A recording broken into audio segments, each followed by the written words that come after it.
Here we have a pixel art dungeon creator that has drawn heavy inspiration from other Maker type games like Super Mario Maker. They even borrowed the naming scheme there. Anyway, they've gone with the style of the original Legend of Zelda games from way back yonder and give players the ability to creatively piece together their very own dungeons to crawl through until their heart is content. This is Super Dungeon Maker. Early on, the game provides a solid and well-known pixel art style that is wonderfully vibrant and welcoming.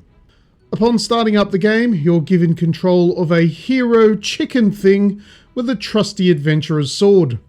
You're plonked down into a hub world and basically left to your own devices. Start spelunking your way around and you'll eventually accidentally stumble across a tutorial of sorts. Herein lies one of Super Dungeon Maker's biggest issues, and that is direction.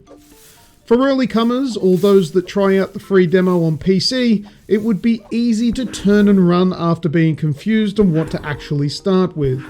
The hub world provides access to some ready-made dungeons prepared by the game's developers, and there's also online dungeons made by other players, and let's not forget that measly little tutorial that I already mentioned.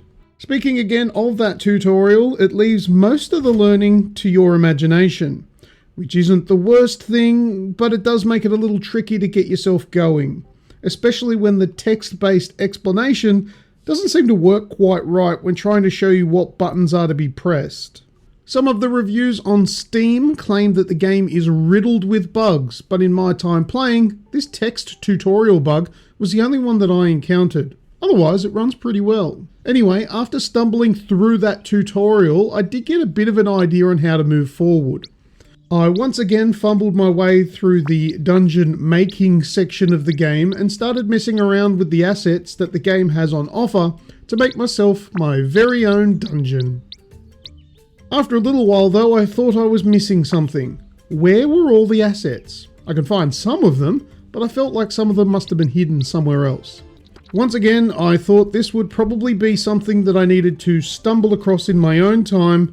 However, this wasn't the case. There just isn't a lot in there to use, which means that most of the dungeons that you will make and or play will just be the same few enemies and bosses and items.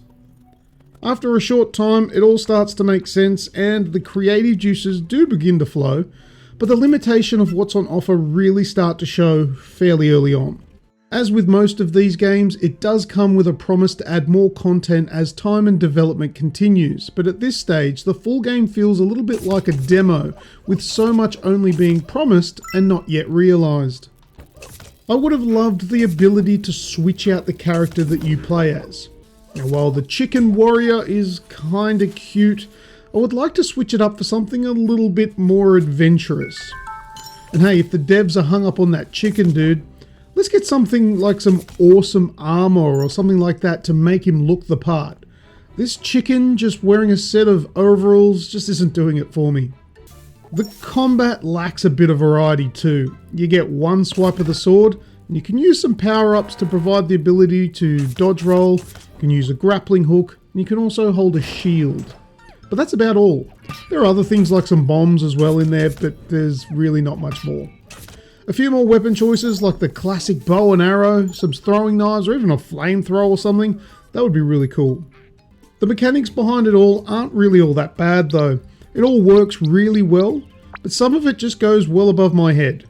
You can add triggers that will go off after certain actions, but I couldn't find anywhere in the game to show me how that actually works. I've seen these work in other people's dungeons, so I know that they're there and that they do work, but I've got no idea how to implement that stuff myself, and I have no idea how long it'll take me to work it out. Now, I will concede that there is likely a lot more to Super Dungeon Maker than I have added into this review, but it comes down to the game's biggest struggle and complaints really, and that's showing us, the meek and mild folk, how to actually implement them. For now, Super Dungeon Maker is a cool for a little bit kind of game, and might be worth keeping an eye on. In my opinion, it's not overpriced at its full price, and does offer what it does promise. Sadly for me though, after spending a couple of hours with it, I felt that I'd exhausted my fun times with it. If you want to give Super Dungeon Maker a try, it is available now on Nintendo Switch and Steam for PC. But that's all I have for today, so do the YouTube things if you want to. That is, click the like and subscribe. If not, that's all good. Thanks for watching and take care. But until next time, I am Lucas, and I will see ya.